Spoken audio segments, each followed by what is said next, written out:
Hello students, welcome back to my YouTube channel Infinity by Vishali.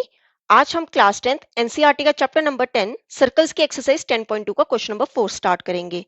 Last lecture में हमने इस exercise के question number 1 2 3 complete कर लिए हैं। अगर आपने वो लेक्चर अभी तक नहीं देखे हैं तो प्लीज जाके उन्हें एक बार जरूर देख लीजिए। तो स्टार्ट करते हैं आज क्वेश्चन नंबर 4 से। देखो क्वेश्चन नंबर 4 है, prove that the tangents drawn at the ends of a diameter of a circle are equal. देखो इस क्वेश्चन में हमें क्या प्रूव करना है कि टेंजेंट्स ड्रॉ करने हैं कहाँ पे, डायमीटर ऑफ ए सर्कल। ये सर्कल का सेंटर हो गया, यहां से हम क्या करेंगे, एक डायमीटर ड्रॉ करेंगे और डायमीटर हमेशा क्या करता है, सेंटर से पास करता है। ठीक है, और हमें क्या बताना है कि ये जो डायमीटर के एंड पॉइंट्स हैं, ठीक है, जैसे आप ये ले लो पॉइंट ए और ये ले लो पॉइंट बी, और यहाँ पे हम क्या करें, इन दोनों पॉइंट्स पे टेंजेंट्स ड्रॉ कर दें। ठीक है, एक हमारा ये वाला टेंजेंट हो गया और एक हमारा ये वाला टेंजेंट हो गया। ठीक है, इसे ले लो आप पी क्यू टेंजेंट और ये ले लो आप आर एस टेंजेंट। ठीक है, और हमें क्या प्रूव करना है कि जो टेंजेंट्स हैं ये आपस में क्या है, इक्वल है। क्लियर, मतलब हमें पी क्यू जो है वो आर एस के पैरेलल शो करना है।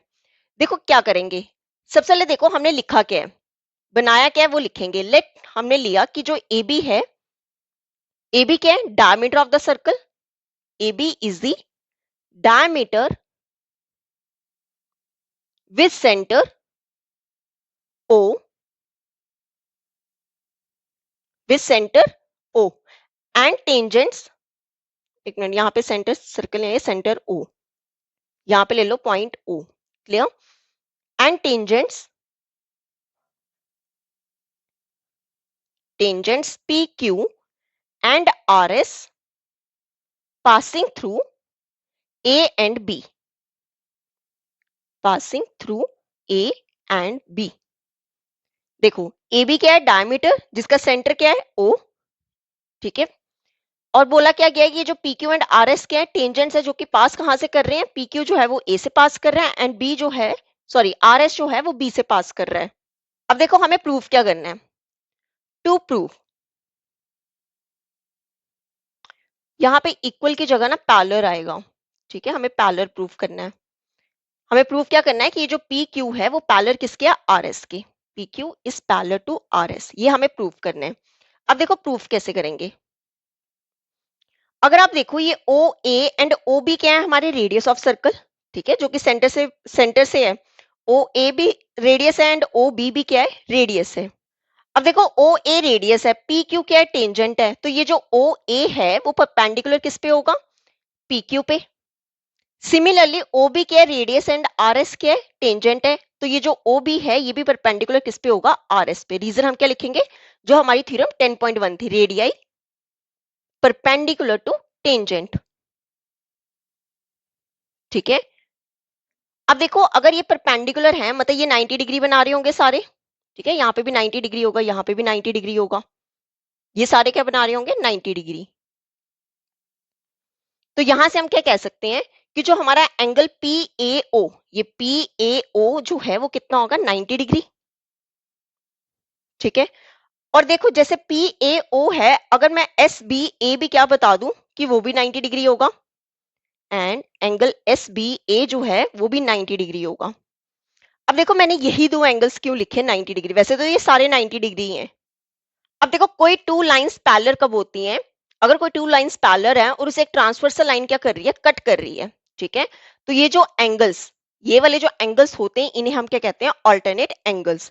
अब आप देखो पी क्यू और आर एस पैरेलल कब हो सकते हैं, अगर ये वाला एंगल इस एंगल के इक्वल मैं बता दूं।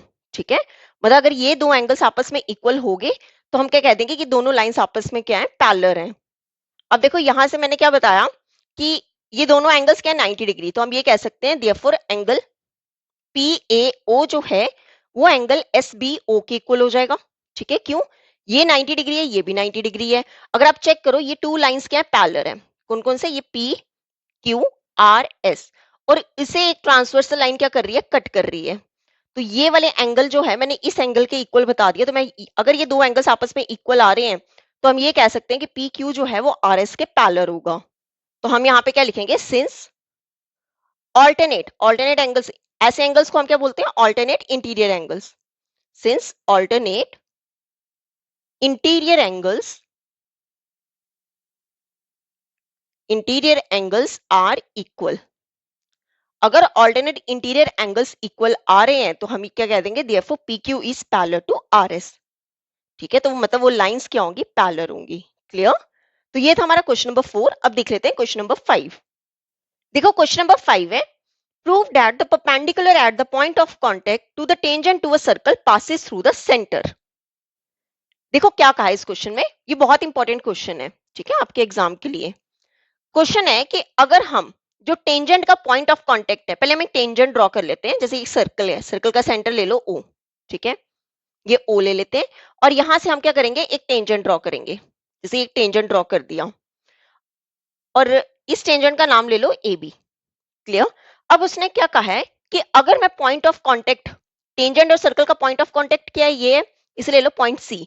अगर मैं यहां से क्या कर दूं, एक सेंटर से एक लाइन ड्रॉ कर दूं, ठीक है, देखो सेंटर से क्या किया, जहां पे ये जो पॉइंट ऑफ कांटेक्ट है C, यहां से हमने क्या किया, एक परपेंडिकुलर ड्रॉ किया और हमें क्या प्रूव करना है कि वो हमेशा कहां से पास करेगा, पासेस थ्रू द सेंटर।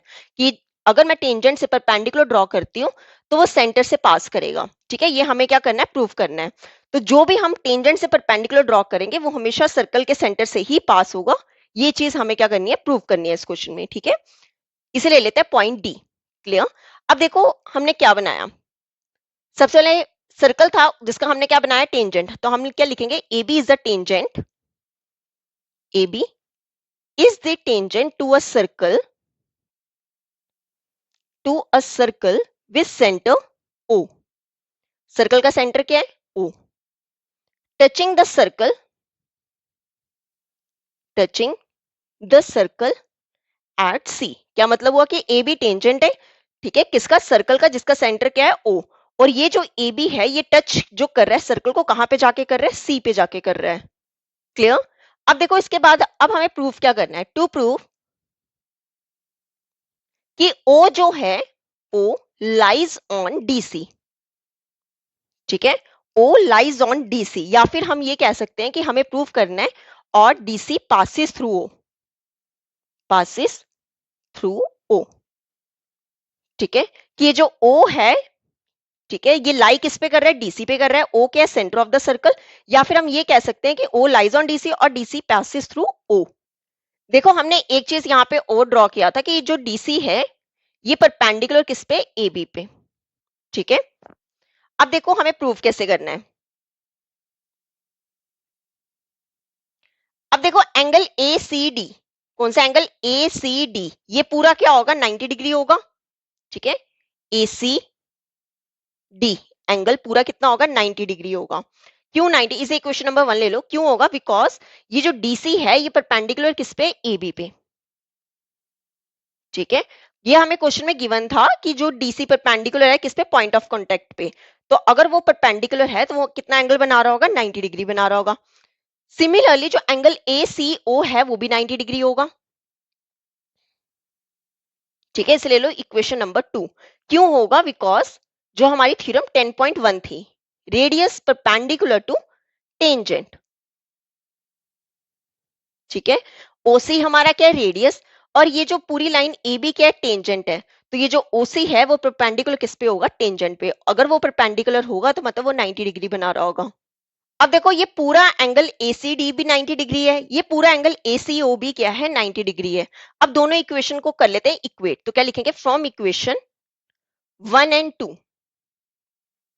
देखो दोनों की जो राइट साइड है वो सेम आ रही है, तो दोनों का लेफ्ट साइड भी क्या होगा, सेम होगा। मतलब जो एंगल ACD है वो किसके इक्वल होगा, एंगल ACO के। ठीक है, अगर दोनों की राइट साइड क्या आ रही है, 90 डिग्री आ रही है, तो इसे हटा के दोनों के लेफ्ट साइड को क्या कर देंगे, इक्वल कर देंगे। तो यहां से हमें क्या पता चल रहा है कि ये पूरा एंगल ACD जो है वो एंगल ACO के भी इक्वल होगा।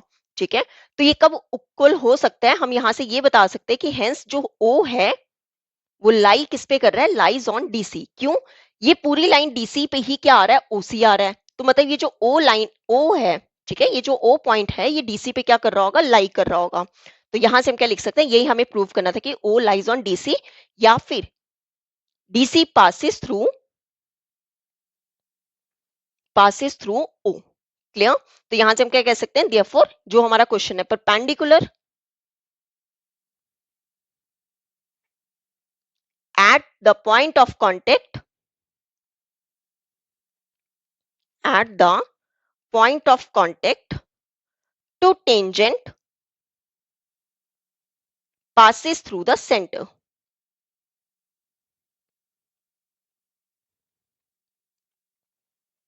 कि अगर हम पॉइंट ऑफ कांटेक्ट से क्या करें, एक परपेंडिकुलर ड्रॉ करें, वो हमेशा कहां से पास करेगा, सेंटर से ही पास करेगा। क्लियर? तो ये था हमारा क्वेश्चन नंबर 5। अब देख लेते हैं क्वेश्चन नंबर 6। देखो क्वेश्चन नंबर 6 है, the length of A tangent from a point A at distance 5 centimetre from the centre of the circle is 4 centimetre, find the radius of the circle. देखो क्या कहा है इस क्वेश्चन में, ये एक सर्कल है, ये सर्कल का सेंटर हो गया। देखो क्वेश्चन में बोला है कि the length of A tangent from a point A, ठीक है, मतलब ये कोई पॉइंट है ए, वहां से हमने क्या करना है, टेंजेंट ड्रॉ करना है। ठीक है, जैसे ये एक टेंजेंट ड्रॉ कर लेते हैं और बोला गया है कि उसका डिस्टेंस कितना है, 5 centimetre from the centre of the circle. ये जो टेंजेंट जहां जो बाहर आउटर है, ठीक है, पॉइंट, वहां से हमें जो सेंटर ऑफ सर्कल तक कितना रेडियस दिया गया है, 4 सेंटीमीटर। ठीक है, और हमें निकालना क्या, find the radius of the circle. हमें रेडियस क्या करना है, फाइंड करना है, मतलब हमें ये फाइंड करना है। इसे ले लो पॉइंट ओ और ये ले लो आप पॉइंट बी। क्लियर? अब देखो यहां पे कंफ्यूजन हो सकती है कि हमें 5 सेंटीमीटर कौन सा गिवन है और 4 सेंटीमीटर कौन सा गिवन है। देखो 5 सेंटीमीटर कौन सा है, जो लेंथ है टेंजेंट की from a point A at distance 5 centimetre from the centre. ये जो टेंजेंट है, जो जहां पर हमने ए से ड्रॉ किया है, वहां से लेके जो सेंटर तक का डिस्टेंस है वो हमें दिया हुआ है 5 सेंटीमीटर। क्लियर? और जो लेंथ ऑफ टेंजेंट है वो हमें कितनी दी हुई है, 4 सेंटीमीटर। ठीक है, यहां पे कंफ्यूजन हो सकती है कि आप कहीं टेंजेंट की लेंथ 5 सेंटीमीटर मत कर देना और जो सेंटर तक का डिस्टेंस है वो 4 सेंटीमीटर मत कर देना। क्यों? यहाँ पे कहीं एंड वर्ड यूज नहीं किया गया है। उसने ये बोला गया है कि जो लेंथ है टेंजेंट की ए पॉइंट से, ठीक है, ए पॉइंट से जो उसका डिस्टेंस है फ्रॉम द सेंटर वो कितना है, 5 सेंटीमीटर, और जो लेंथ ऑफ टेंजेंट है वो कितनी है, 4 सेंटीमीटर। और हमें फाइंड क्या करना है, रेडियस ऑफ सर्कल।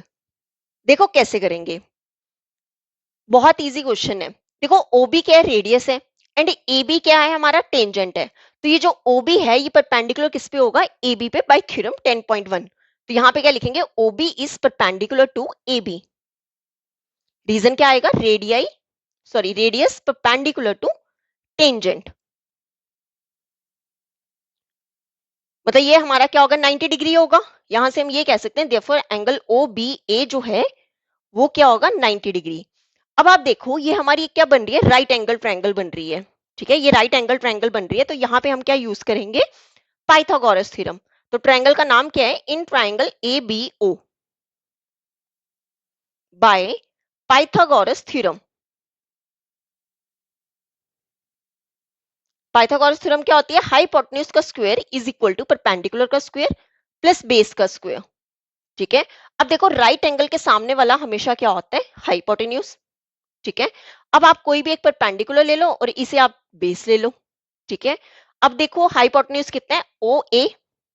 ठीक है, ओ ए का square is equal to perpendicular हमने क्या लिया, बी ए, प्लस बेस हमने क्या लिया, ओ बी। अब वैल्यूज पुट कर लो, देखो ओ ए कितना है, 5 मींस 5 का square is equal to B A कितना है, 4 मींस 4 का स्क्वायर, प्लस ओ बी हमें क्या करना है, फाइंड करना है। क्लियर? 5 का स्क्वायर क्या होता है, 25 इज इक्वल टू 4 का स्क्वायर क्या होता है, 16 प्लस ओ बी का स्क्वायर। अब 16 ले जाओ दूसरी साइड, ये प्लस वाला इस साइड आके क्या हो जाएगा, माइनस का 16 is equal to O B का स्क्वायर। अब देखो 25 माइनस 16 कितना होता है, 9, 9 is equal to O B का स्क्वायर। क्लियर? जब भी हम स्क्वायर हटाते हैं दूसरी साइड क्या आ जाता है, अंडर रूट। ठीक है, अंडर रूट 9 किसके इक्वल हो गया, ओ बी। ठीक है, अब देखो अंडर रूट 9 को हम कैसे लिख सकते हैं, अंडर रूट 3 का स्क्वायर, स्क्वायर से अंडर रूट कैंसिल, तो यहां से हमारे पास ओ बी कितना आ गया, 3 सेंटीमीटर। अब ओ बी हमारा क्या था, रेडियस ऑफ सर्कल, तो यहां से हम क्या लिख देंगे, therefore radius of circle is कितना आया हमारा, 3 सेंटीमीटर। यही हमें क्या करना था, इस क्वेश्चन में फाइंड करना था। क्लियर? तो यहाँ पे होता है हमारा क्वेश्चन नंबर 6 कंप्लीट। आज हम यहीं तक ही करेंगे, नेक्स्ट लेक्चर में हम स्टार्ट करेंगे क्वेश्चन नंबर 7 से। अगर यहाँ तक आपको कोई भी डाउट होगा तो आप मेरे से कमेंट्स में पूछ सकते हो। आई होप आपको वीडियो अच्छी लगी होगी। अगर आपको वीडियो अच्छी लगी है तो please like, share and subscribe my channel. Thank you.